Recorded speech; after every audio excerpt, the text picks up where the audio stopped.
foi você que foi atrás da música? Foi a música que foi atrás de você? Como é que tudo aconteceu? É uma coisa de família, né? Minha família é muito musical, cara. Meu pai já tocava violino em orquestra, minha mãe tocava violão em roda de fogueirinha, assim, umas músicas cantora do rádio. Legal. Minha irmã mais velha começou a tocar violão também, já tocava Beatles, essas coisas aí. Eu fui absorvendo e querendo tocar também, né? Sim. E foi a partir de que ponto que você teve aquela virada de chave que você queria trabalhar com isso na sua vida? Que não era só um gosto mesmo? Ah, cara, eu nunca pensei em trabalhar com isso, né? Eu pensei que não conseguia parar mais de tocar. É uma paixão, você Aham. fica viciado em tocar, quer aprender mais, e cada vez você vai se aprofundando mais. E você Ah, gosta tanto daquilo que você quer fazer aquilo para sempre. Então vamos tentar ganhar dinheiro com isso para poder continuar fazendo. sim. É aquele negócio, né? Quando a gente gosta, para de ser um trabalho, deixa de ser Pode um crer. trabalho do jeito que a gente faz. Eu até brinco que as pessoas me perguntam, meu, o que você faz para se divertir, né? Eu toco o dia inteiro, produzo o dia inteiro, daí quando eu tenho um tempo livre, eu chamo uns amigos para fazer um som aqui em casa, sabe? É isso. A gente fica fazendo, Então, e a coisa que eu mais gosto é tocar mesmo. cara, tanta gente trabalha com o que não gosta, pô. Quando você consegue trabalhar com o que você gosta, é ótimo. Ó, nem cabelo branco eu tenho, meu. A felicidade que dá. Tá ótimo, então. A diferença. Pois é. E ao longo da sua trajetória, né, você já transitou por diversos gêneros, né, MPB, jazz, rock, vários outros. Cara, já fiz de tudo, De meu. tudo, de tudo. Cara, Eletrônica, já fiz música eletrônica com a banda. como foi você costurar todas essas influências, né, em Diamante Tatuado, que é esse novo projeto? Ah, você- é uma cooperação, né? Uma collab minha com a Maia, que a Maia, Aham, ela tem uma outra bagagem, assim, de soul, então ela faz as melodias dela, são muito... A minha bagagem é mais do rock, do jazz, da música clássica e da black music, sabe? Eu sempre gostei sim. muito, mesmo a brasileira, samba. Uhum, A Maia também gosta de black music, soul, ela morou um tempo em Nova York, no Brooklyn, se aproximou do neo soul. uhum, Então, primeiro que a referência que ela me deu é um soul, né, americano. Eu sim. fiz uma base parecida com uma música que ela me mandou lá. O dedilhado de guitarra eu acho que é muito rock and roll, assim, que é, sabe, uma coisa de baladas de metal, assim, sabe, que tem uns metaleiros. Clássica, né? E aí a letra é em português, e a harmonia que eu fiz é uma coisa cheia de dissonâncias, então é bem Aham, bossa nova, os acordes com nonas e 12ª, terceira. sim. Então todas as influências acabam convergindo. Acaba ajudando, acaba ajudando. E tá lá So- presente, tá so- presente na música. Somos dois, dá nisso. E, bom, agora sim, né? Você descreve a música como uma canção, né? Com harmonia cheia de dissonância, né? Sutis, né? Bela, angustiante ao mesmo tempo. Cara, como é que é traduzir essa tensão sonora e sentimento quando você está compondo? Como é que é o seu processo criativo?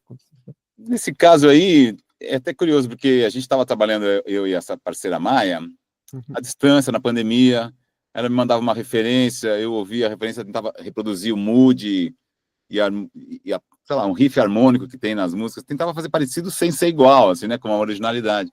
Uhum. Mas nessa música, eu não sei porquê, veio sem nenhuma referência dela, sabe? Sim. Eu fiz um dedilhado, estava fazendo outra coisa, e aí mandei para ela, ela achou lindo e já fez rapidamente uma melodia em cima do que eu tinha feito e uma letra.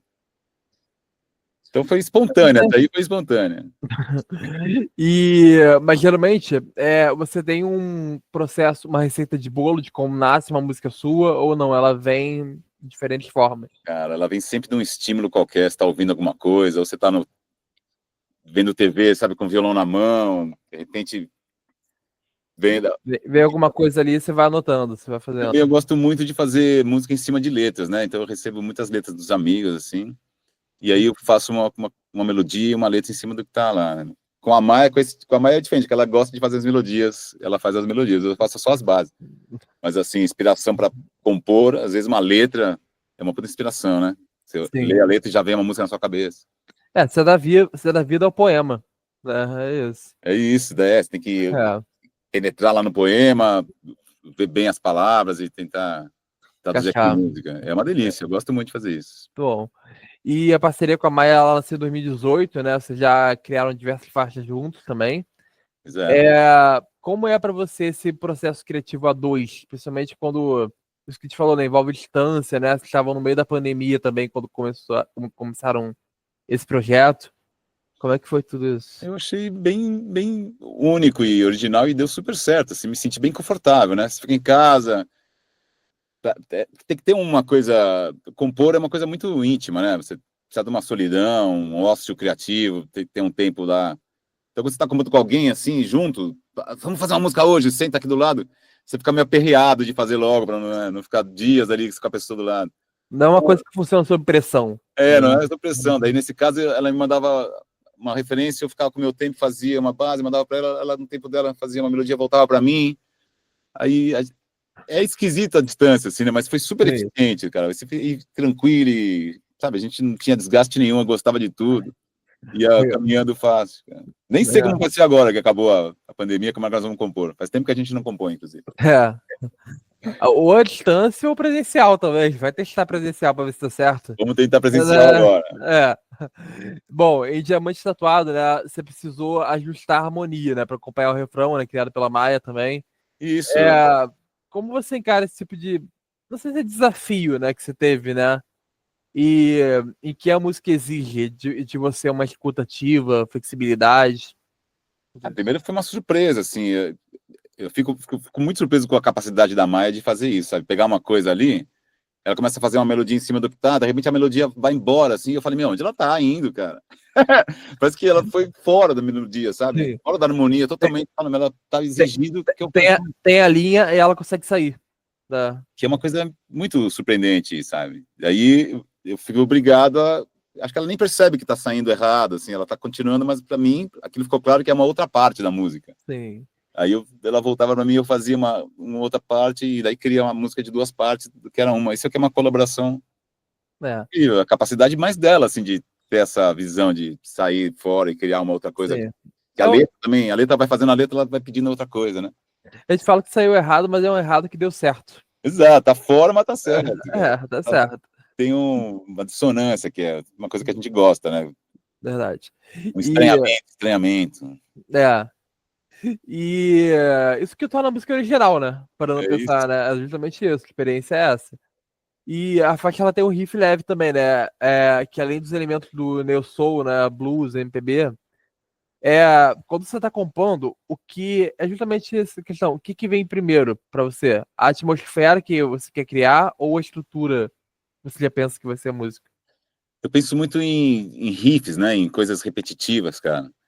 Eu sempre acho que conta uma historinha, né? O riff, esse dedilhado, ele tem um começo, um meio, um fim. Então eu sempre penso em criar riff, né? E a Maia consegue pegar esse riff e fazer uma melodia em cima. Uhum. E no caso do caso vocês citaram, né, que tem referências, né, como série song. No caso, como é que foi para você incorporar essa inspiração meio cinematográfica, né, em uma faixa que também, como você falou, né, é íntima, né, humana também de vocês? Como é que você puxou essa referência? A minha história com cinema, assim, já vem de muito antigo. Eu trabalho, na verdade, também com trilhas para cinema, né? Eu faço isso há muito tempo e a coisa que eu mais gosto também, além de tocar, compor, sabe? Faz parte do projeto de vida de fazer trilha para cinema, uma coisa que eu amo mesmo, e sabe? Sim. Eu ouço, às vezes, discos e discos de trilhas. Essa trilha aqui, da Sally Songs, é de um filme do Tim Burton, que é o... Sim, acho que é da... Mundo Jack, né, se não me engano. Mundo Jack, exatamente. Acho que E aí é uma melodia que ficou na minha cabeça, assim, acho que subconscientemente ela passou para esse... Sim. Para ser dedilhada. Então, a influência cinematográfica sempre é uma referência para mim. Tudo que eu faço, eu sempre penso, puxa, aqui podia ser uma trilha de um filme, ou podia ser o tema de um personagem, sabe? Sim. Eu também tenho essa experiência quando eu tô vendo filme, né? Eu acabo, ou a música, ela se encaixa com a cena. Exato. Né? Pois é. Isso é um desafio diferente quando a sua experiência de compor trilha sonora para filme. Claro. Uma música normal, assim dizer, que te lança, né? O estímulo, o que você falou de composição, né? Você consegue, dependendo do estímulo que vem para você. Se vem uma poesia, você compõe de um jeito. Sim. Às vezes eu já compus para dança, que é um outro tipo de estímulo, que é uma delícia também, né? Cinema, então, é o que eu mais estou acostumado, que eu tenho muito repertório. Então, às vezes tem aquela trilha clássica, né? Um filme de ação, você vai botar uns tambores, tum, tum, tum, tum. Sim, então, o clichê que já vem na cabeça direto, assim, né? Eu já tenho um monte de clichês de trilha sonora na cabeça. Sim. Mas o ideal é tirar esse clichê e fazer uma coisa original, né? Mas cinema e música, para mim, andam juntos, assim, só penso nisso sem parar. tudo é arte também, tudo se encaixa. Ele é. Eu também sou arquiteto, fiz arquitetura, minha irmã é atriz. Até na época do cinema mudo, tinha aquela orquestra que tocava na sala de cinema. Pô, isso aí é incrível. Às vezes as pessoas fazem ainda isso, né? Pegam som. Tem gente que tá muito jovem que tá assistindo nem sabe o que é isso que tá falando, mas tinha, né? Eu não lembro também, não lembro, mas teve. Né? Mas teve. E como ele tá falando da sua formação também, né? Você tem passagem por instituições como a Cal Arts, né? Mestre como Luiz Chaves. Pô, Cara, é até meio clichê essa pergunta, mas de que forma que essa bagagem ela te ajudou ou ainda te desafia na hora de criar algo emocional? eu tive essa sorte de ter uns professores muito bons, né? De diversos estilos diferentes. Tipo, no clã, eles me ensinavam muita bossa nova, música brasileira, né? Uhum. Tinha um guitarrista lá que gostava de Jimi Hendrix, ele também me ensinava os negócios do rock. Então eu fiquei... Essas influências... Os professores são muito importantes. Depois eu tive um professor de arranjo, de composição e regência, que tinha uma big band, então ele me levava para big band. Eu era bem jovem, tinha 17 anos, assim. Uhum. Ele me ensinava a fazer arranjo para orquestra sinfônica, sabe? Abria assim, primeiro trombone, segundo trombone, trompete, sax, sabe? Tem que escrever uma melodia para cada um. Eu tinha 17 anos, o cara, sabe? Era um negócio um pouco avançado para mim, mas eu captei aquilo lá e faço isso até hoje. A Cal Arts, se não me engano, é na Califórnia, né? Na Califórnia, foi lá o que o Tim Burton estudou também. Sim, É uma escola experimental, totalmente de vanguarda, que é música, dança e design, só tem isso, cara. Mas o departamento de música é música indiana, música tailandesa, música africana, tem os departamentos de música com todos os instrumentos. E eu fiz uma imersão lá. Na verdade, eu fiquei de ouvinte lá 3 meses. Tava com a minha namorada lá, ela estava estudando lá, eu ia com ela, fiquei morando lá 3 meses. Época que o dólar tava 1 para 1, que é um negócio que nunca mais vai acontecer. Foi um marco isso, quando igualou as moedas. Não deu certo, durou pouco, né? Durou pouco. Até hoje vamos ver se as estrelas vão se alinhar ainda. Nossa, nunca mais vai acontecer, viu? E eu queria perguntar sobre essa questão cultural, né, da arte lá fora e aqui do Brasil. Você sentiu muita diferença também de como era ensinada, suas experiências? Nessa escola americana era uma coisa muito experimental, né? Era um tipo de aula para quem já tem um certo conhecimento e quer sair um pouco fora da casinha, né? Uhum. Eu tinha umas aulas de interpretação de partituras que eram símbolos, desenhos, que eram mais sensações e não eram notas especialmente. Então era uma coisa bastante peculiar e diferenciada. Agora, do academismo, assim, acho que a escola brasileira e a americana se igualam. São igual, né? E o single ele começou a ser, como a gente falou, ele foi na pandemia, 2021, né? Pelo contexto que a gente estava. Você sente que aquele período de isolamento ele acabou impactando, de certa forma, a criação de vocês, forma de produzir? Para mim foi muito importante a pandemia, porque eu já estava totalmente aposentado dos palcos, fazendo minhas trilhas, bem feliz, assim. Uhum. Eu trabalhei na pandemia, trabalhei muito, ao contrário dos meus amigos músicos, sabe, que trabalham com banda, que tinham que tocar, esses ficaram sem emprego. Eu continuei trabalhando, mas, ao mesmo tempo, senti muita saudade do palco, sabe, de poder ter essa experiência com as pessoas, tocar ao vivo, porque você ficar isolado... Sim, é completamente diferente, no caso. Você percebe que o privilégio que é você poder tocar, sabe? Quantas pessoas podem fazer isso, sentar num palco, subir, ter gente para ouvir você cantando. Aí, ao mesmo tempo, apareceu a Maia, eu vi assim, cara, acho que é um chamado para voltar à atividade, sabe? Sim. E, nesse caso, a pandemia, ela teve, você até mencionou, né, que você não parou de trabalhar em casa, né? Só. Cara, e foi uma época que aumentou muito a demanda por entretenimento, né? Até porque eles estavam precisando disso. Então, foram lançados muitos discos na pandemia, todo mundo ficou em casa compondo, né? Sim. Os frutos estão nascendo agora, a gente... Inclusive cinema, né? A arte em geral, você vê os filmes brasileiros hoje em dia brilhando, né? Acho que foi tudo gestão da pandemia. E você já tem plano de voltar aos palcos agora? Certamente, com muito gosto e prazer. Já temos um show marcado para o dia 25 de julho, do 7, que é o lançamento do álbum. Sim. E depois vamos continuar fazendo roteiros, Sescs e o que for possível. Aí. E além da sua carreira solo, você também já tocou em diversas bandas também, projetos ao longo da sua carreira. E como é para você alternar entre projetos que são coletivos, né? E os momentos que você está à frente da criação de algo mais pessoal? Olha, como eu já toquei muito com banda, eu sei que é complicado, assim, né? Você sempre acaba não tendo uma relação, assim, amorosa até o fim da carreira, né? É, verdade. Fica mais com a banda do que com a família, com os irmãos. Mas é uma delícia, é uma puta troca, assim, no começo é sempre bom, mas o trabalho solo é muito mais livre, né? Você pode fazer o que quiser, não tem que tomar todas as decisões. Não tem, Sim. até mais fácil, eu acho, trabalhar com banda, assim, para vocês. Todo mundo ajuda, né? Tem uma coletividade que dá um empurrão.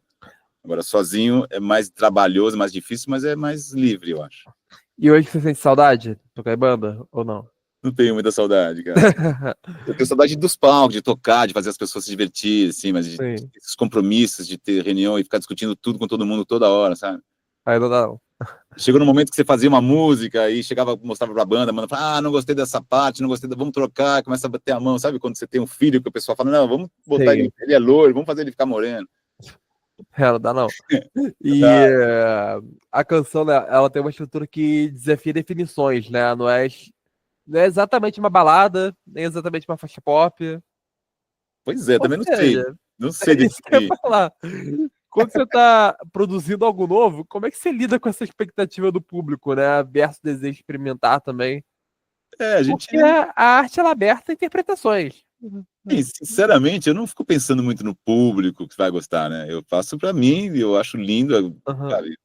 E aí, se o pessoal gostar, melhor, cara. Mas eu não sim. fico assim tão preocupado e tão preso no que as pessoas vão achar e se isso tem que definir o que é essa música. Claro que facilita, né, para você vender a música, botar ela numa prateleira. Isso aqui é uma balada clássica, isso aqui é um country, Sim. é um sertanejo. Mas as coisas aparecem, a composição apareceu assim, indefinida. A gente fez um arranjo também que não é nem blues, nem é balada. Uma coisa pouco pensada e mais Sim. emotiva, assim, fazendo. Essa questão da prateleira é difícil porque tem milhares de rótulos hoje em dia, né? Pois De é, tipos também de gênero. E até uma pergunta interessante que eu faço é a arte, apesar de a gente tratar como se fosse um filho, né?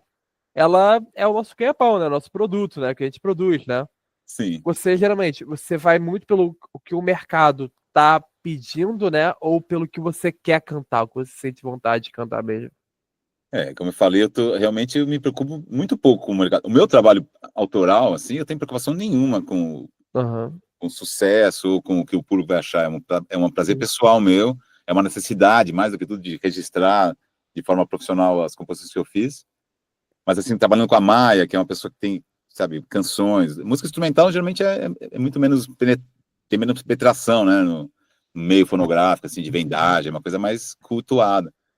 Mas com a Maia, assim, a gente tem vontade de atingir as massas, assim, fazer um sucesso, fazer um hit, tocar em festival e as pessoas cantando junto. Então a Sim. gente tem essa preocupação. Tanto que eu mesmo não quis produzir as demos que a gente preparou, porque eu não tenho essa visão do mercado, o que é hype, eu faço trilhas assim orquestradas, uma coisa mais experimental, tradicional. Agora, a visão de mercado, fazer um hit, é uma coisa muito difícil, é muito mais difícil Super difícil. do que gravar um disco instrumental, de jazz, o que for, de fazer um hit, uma música que transforme a época é difícil, então E muitas vezes a pessoa, o artista, ele tenta criar o hit, né? Mas deixa de ser ele mesmo, né? Porque ele se rende muito ao que tá ali.